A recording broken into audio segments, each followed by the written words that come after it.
Pump spells are an archetype of magic cards that usually affect a creature's power or toughness, and sometimes grant abilities. Often used in 60-card formats for a combat trick or a way to get a killing blow, these spells have always been seen as terrible in Commander. The only exception to this rule can be seen in cards like Zada and Feather, which directly reward you for playing these type of spells. But were these cards printed only as a way to use these bulk commons and uncommons? Or were they opening the door to a brand new Commander archetype? This got me thinking, what if there was a Commander that, with just a few pump spells, could deal a lethal one-hit kill? What if that Commander gave us access to new cards outside of the white-red color identity that this archetype was previously restricted to? What if that card had a way to recur our pump spells and had an evasive ability already tacked onto it? That line of thought led me to Kess, Dissident, Mage. For just one blue, black, and a red, we get a 3/4 flyer that says once during each of our turns, we may cast an instant or sorcery card from our graveyard, which exiles when it resolves. While this card is mainly used in Spellslinger or controlled archetypes, it fits in perfectly with our plan, giving all of our pump spells flashback, which works particularly well with our power doubling spells, but more on that later. First, I want to start out with the support cards we have access to, starting with the ones that specifically refer to targeting our creatures. As mentioned earlier, we have Zada, Hedron Grinder, and a similar card in Mirror Wing Dragon. These two are some of the best cards in the deck, copying each of our spells to target each creature we control. It should be noted that the latter also affects the spells our opponents cast, meaning a kill spell targeting our dragon will end up wiping their entire board.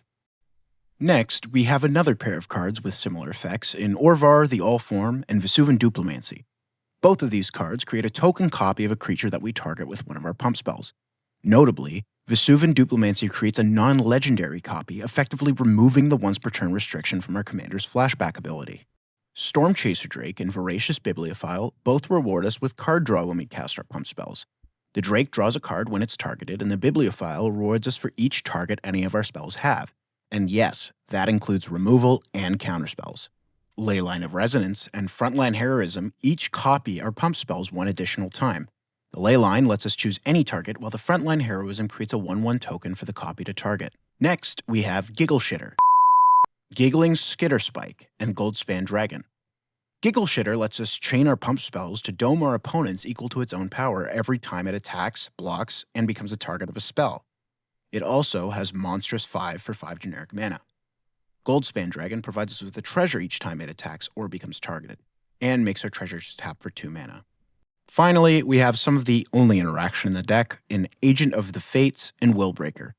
Agent makes each of our opponents sacrifice a creature whenever a spell is cast that targets it, turning all of our pump spells into edicts, while Willbreaker turns them all into control magics. Finally, to get some extra recursion, we have Lear, Disciple of Drowned, and Past in Flames, which each give instants and sorceries in our graveyard flashback. Lear also makes spells uncounterable, which isn't much of a problem as we actually don't run any counterspells in the deck. On to our pump spells. Now, we run a total of 25 in the deck, so I won't go over each one in this video. The full deck list is available in the description if you want to take a look yourself. But right now, I'll just go over a few of the most notable ones. 11 of our pump spells draw a card when they are cast, the best of which include Slip Through Space, which gives a creature unblockable, Fist of Flame, which draws a card and gives a creature trample and +1/+0 for each card we've drawn this turn, and Expedite, which gives a creature haste. Cantrip pump spells give us a great way to cycle through our deck, providing card advantage when copied with our many copy effects or cast from the graveyard with Kess. Some of our best ordinary pump spells include Tainted Strike, which gives +1/+0 and Infect, turning any ordinary creature into a lethal attacker. Bulk Up, which doubles a creature's power until end of turn, and can be flashback for 6. These doubling power spells are exceptional in the deck, allowing us to multiply Kess's power by 4 using her built-in flashback. Next, we have Twinferno, which gives us a choice between granting Double Strike and copying the next spell we cast. This versatility is great when we already have another Double Strike spell in hand that becomes useless if we're trying to pump up Kess. Reckless Charge is a fantastic card to have, as it not only grants haste, but gives a power boost allowing us to attack for a lot of commander damage out of nowhere. Now, these next two cards crank the budget up quite significantly with Hatred and Seize the Day. Hatred allows us to pay X life to give a creature +X/+0 until end of turn, while Seize the Day untaps target creature and grants it an extra combat, and itself has flashback. While these can be replaced with other pump spells, they are great ways to end a game if budget is not a concern. Particularly with Seize the Day, which can allow us to take out 3 opponents in a single turn with commander damage. The next category includes some protection spells in Armor of Shadows, Feign Death, and Supernatural Stamina. Armor of Shadows grants Indestructible, while the other 2 allow us to return the targeted creature to the battlefield tapped when they die. Similar effects in blue include Shore Up, which gives +1/+1 and hexproof to a creature, and Slip Out the Back to phase a creature out and give it a +1/+1 counter, protecting it for a whole turn rotation. Finally, we do run 7 MDFCs to compensate for the lack of interaction and to smooth out our draws. So, Rapid Fire, we have Fell the Profane, Hydroelectric Specimen, Kazul's Fury, Malakir Rebirth, Pinnacle Monk, Sink into Stupor, and finally, Waterlogged Teachings. The final list runs 31 lands and 10 mana rocks, giving us a total land count of 38. Let's go into Tabletop Simulator to goldfish a few hands so we can see what this deck can do. All right, so here we are in Tabletop Simulator. We're just going to test out a few opening hands. This one is not a keep. This one will work, I think. So we'll draw for turn. All right, Stormkiln, like to see that. So we're going to start off, I guess we can just play this Volcanic Island. We will draw for turn, play this, throw out this Dimir Signet, draw again. I guess, yeah, that's unfortunate. Oh, we should have started off with this Waterlog. You know what, just for the sake of it, let's just pretend I played that Waterlog Teachings turn 1. I may or may not have seen that. All right, so now we're going to throw out this Stormkiln Artist. We're going to untap, we're going to draw. We're going to miss our land drop again. That's a little awkward, but that's all right. You know what, we'll just do another setup turn here. We'll just throw out... yeah, we'll just do this Voracious Bibliophile. And then we'll untap. We'll draw. There we go. Now we'll play. It doesn't even matter we're missing our land drops. We got our Zada out. So that means that now... Okay, there's a land. So we will... you know what? I guess with the Stormkiln, we'll be able to make a lethal attacker here. Just with... our Feign... Or with Tainted Strike here. So we'll just start out...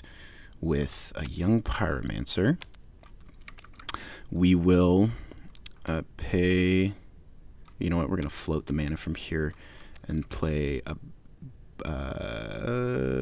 yeah.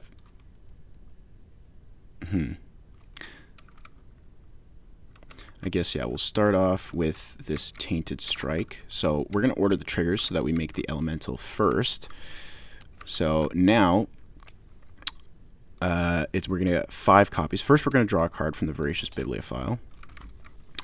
And then we're going to make 5 copies, so we'll make 5 treasures. We're going to just add a counter to this. Just give us 5 treasures. And then, just close that menu. All right, and now we will... Now I guess we can cast our Kess. So we'll just spend 4, play our commander. Then we're going to cast a Fist of Flame, targeting Zada. So we're going to draw a card first, and then we're going to draw a card for... Or sorry, first we're going to do all the copy triggers here. So we have... We're going to make another Elemental. So we got 1, 2, 3, 4, 5, 6, 7 instances. So we're going to make 7 treasures. This is quite a start here. So, and then we'll draw a card. We've drawn 3 cards per turn. Oh yeah, so then we draw... Actually, we're going to draw 7 cards. So I believe Zada gets the +9/+0 or whatever it is, or plus... I guess it would be +10/+0, and then, you know, 9, 8, 7, 6, 5, 4. And then, yeah, I mean, from here, we have this Expedite. So I believe we just kind of win. We enter the Enigma, give all of our creatures unblockable. We're going to give all of our creatures haste. And, I mean, from here, that's just a win with plenty of mana to spare. And, I mean, we can just kind of dig deeper if we really need to.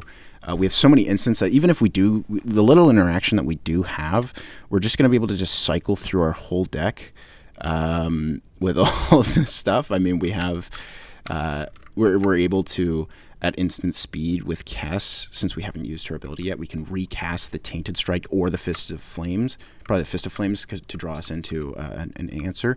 So, I mean, from here, it's just... It is just a win. I mean, we all have Infect. All these guys are pumped like crazy with Trample.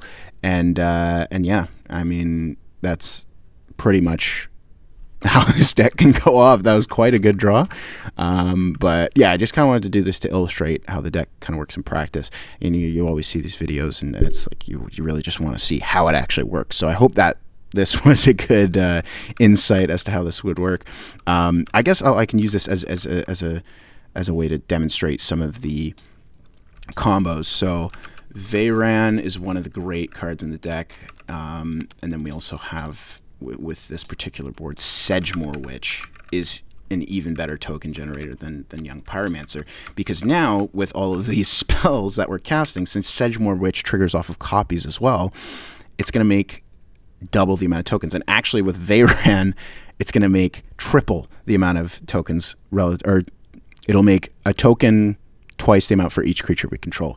And we'll also get treasures equal to twice the amount for each creature we control. So, yeah, you can see how kind of ridiculous this will get. And I mean, another instance of the Magecraft ability, which can kind of get dangerous with Archmage Emeritus, where, I mean, we're going to start drawing like 20 cards, then 60 cards. So at that point, it does get a little rocky. But what we can do is actually we have Kazul's Fury in the deck, or you can use Otawara to bounce either Zada or the Archmage to make sure we don't draw our whole deck. Probably the Archmage, because then you can just use all the cards in your hand to just dump everything out.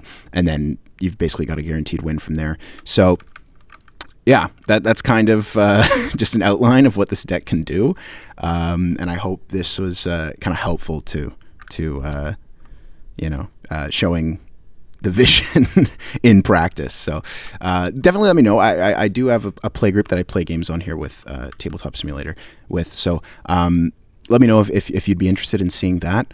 But otherwise, I hope you've enjoyed this deck tech. It was really fun making this, and definitely subscribe if you want to see decks similar to this, taking a commander and going in a different direction, just, interesting, out of the norm decks. So love to hear feedback in the comments. Drop a subscription and a like, and there's more to come. So